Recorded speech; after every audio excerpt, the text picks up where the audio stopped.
Now we're in the step of the process where you want to get the regression or the equation of the polynomial that will best demonstrate the shape that you created.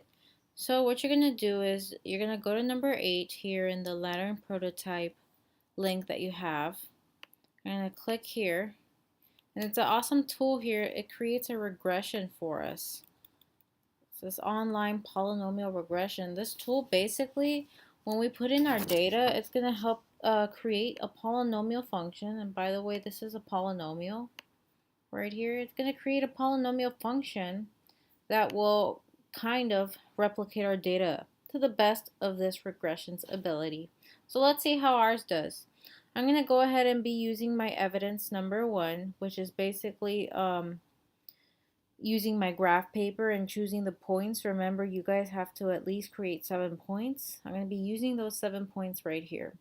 So I'm going to put in my first point, which is 0.50 inches. So when x was 0.50, I got 2.75 inches on my y. You click enter, and then you click your second point. So 1.25 inches, comma, 2.80 for my next point. And then you just keep going on in this format, just putting in all your points that you took when you did your little graph. Just remember to hit enter after you've made your point. And it's 2.37.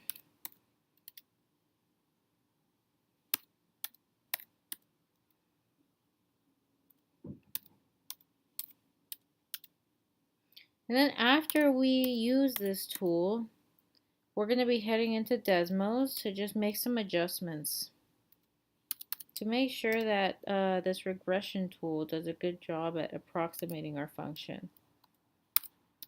Okay, so those were 2, 3, 4, 5, 6. These are my 7 points that I got using my graph paper and my ruler when I made my measurements. Now I'm going to, oh yes, now by the way, I forgot to mention, for this online regression tool to work, you have to select the polynomial degree. That means what is the highest exponential power in your polynomial. So here's how it works. The shape that I created had 3 humps. When your shape has 3 humps, you add 1 more, and that's the degree of your polynomial. So because my shape had 3 humps in the curve, so it had 2 maximums and 1 minimum, because it had 3, my polynomial degree is going to be 4. You basically always add 1 more. So the amount of humps plus 1 is going to be your degree for your polynomial. So how many humps you had in your graph, you're going to just make sure you add 1, and that's your degree. Do make sure you ask if you have a clarifying question on that portion. So now that I've entered the correct degree, I'm going to hit calculate, and it created a polynomial for me. Now, we're going to copy and paste this into Desmos, but I noticed that this has right here times 10 to the negative 1 power for this first term. That means I'm going to have to change this. This is using scientific notation. Times 10 to the negative 1 means move this decimal over to the left side. So we're going to do that right now in a second. Let me first grab this, and then I'm going to copy and paste it onto Desmos. So let's go ahead and go to Desmos. I'm going to go ahead and paste my function. So I'm going to have to make some adjustments here because it doesn't understand all the symbols going on. So first off, I'm going to take out this 10 to the negative 1 power, and I'm going to delete.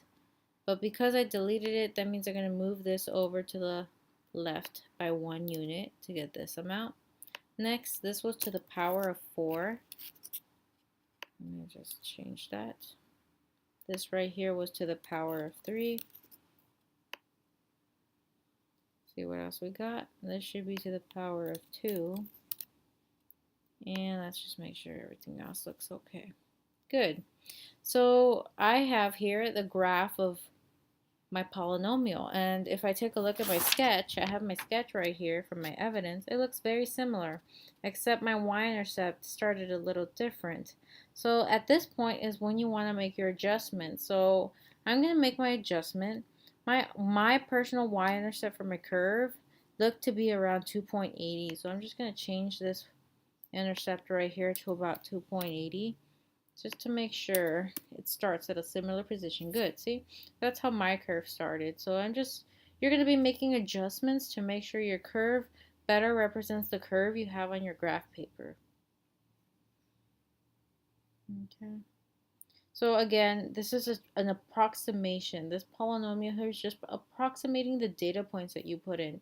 It might not be perfect, but it should look very similar. Next, what I'm going to do is I'm going to go ahead and graph the radius. For all of us, our radius is going to be 1.27 inches. There's our radius, perfect. And by the way, this is going to be an evidence, I believe this is evidence number 2. This right here, you're going to have to print, but you're going to be printing these after you highlight the 2 intersection points of the blue and the red curve. Basically, these 2 intersection points are going to help determine how to set up your integral. So it's going to start from x equals negative 0.237 all the way up to x equals 4.475. That's going to be your integral when you set this up.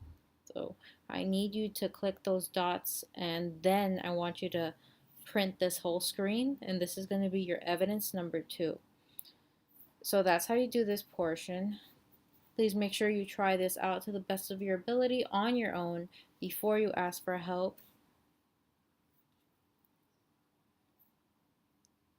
And by the way, that covered steps 8 through number 10.